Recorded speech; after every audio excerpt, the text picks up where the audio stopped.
Hey guys, this is Bruce Marshall from Simpler Trading with the nightly video update for Wednesday, July the 17th. And of course, I've got the S&P up here on the screen, and we had another kind of ugly day. Let me do this on a back to the for a 5-day chart. Um, we If you notice down here, this is Monday. So last week we're all Fed-induced rally. Where everyone's anticipating a rate cut and all that kind of stuff.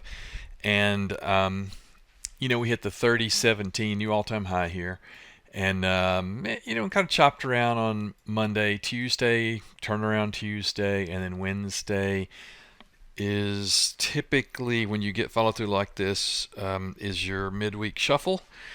And so what that typically means is that you bounce into Thursday and Friday off of these 2 days right here, right? Another reason that should validate that is the fact that we have monthly expiration on Friday, 2 more trading days, and we almost always we will rally into the monthly expiration, and we've got triple witching and all that. So I'm looking at this going, this is a little overdone for my taste. On the downside here, I was hoping that we would not take out this low on the day here, and we did.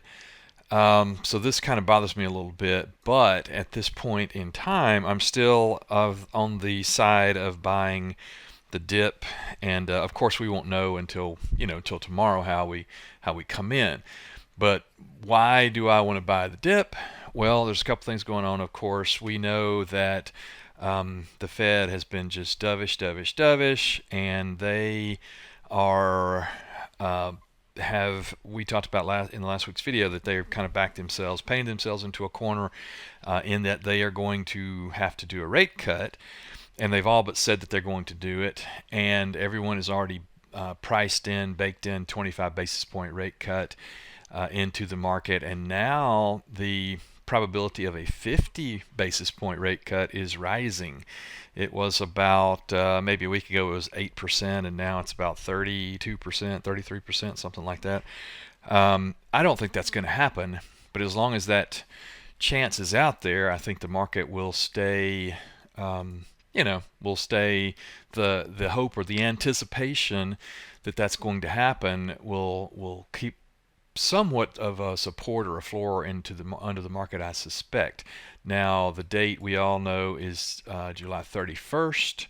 That is when the Fed is going to announce the rate cut or whatever they're going to do. And so again, that I think is going to keep the market from rolling over and dying here. And again, just because the market hits an all-time high or a new high doesn't mean that it has to pull back. In fact, if we go back here on a 1-year chart, anyone that, let me show you this.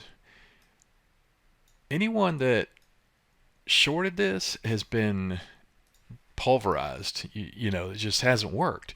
It worked maybe a little bit there. Even this, you still get ripped on these, on the moves up here.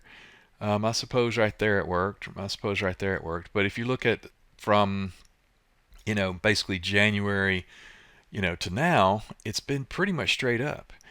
So, I still continue to not want to be on the short side of this market.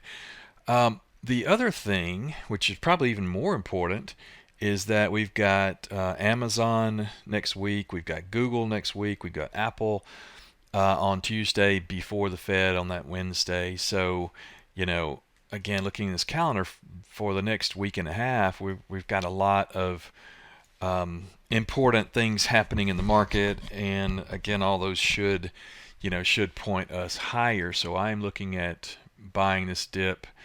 That being said, there's always two sides to this, right? What does not make me feel good is that if well, let me get back here to one-day chart here. If you did not see this, Netflix reported after hours today, and just got destroyed. Their subscriber growth, the quarter was actually pretty good, I thought, but the subscriber growth was not near what they were projecting. It's just getting destroyed after hours. That is going to, of course, affect the NASDAQ tomorrow, I suspect. Also, CSX missed. Now, CSX is one of the key transport stocks. We'd have Union Pacific coming up tomorrow as well. That will be after the close tomorrow, and then we have KSU after that. The thing about the conference call from CSX, the CEO was saying that it's the tariffs and the economy and so forth, and the outlook was vague, basically, is what he said. Not very encouraging. Again, all that is bad news for the economy. It's good news for rate cut, so really kind of torn here. Again, overall, I don't have any specific suggestions right now or today, but again, overall, I want to continue to play this thing higher, and with some hedging on the downside, like I've been saying that over and over and over. Just hedge it on the downside as we go up, and that's what's been working, and assume that this is going to look like this or this or this, and we bounce. Now I'll be with you guys next Wednesday, and we'll evaluate. And then the following, I get to do this on the Wednesday of the Fed meeting, so we'll really know then.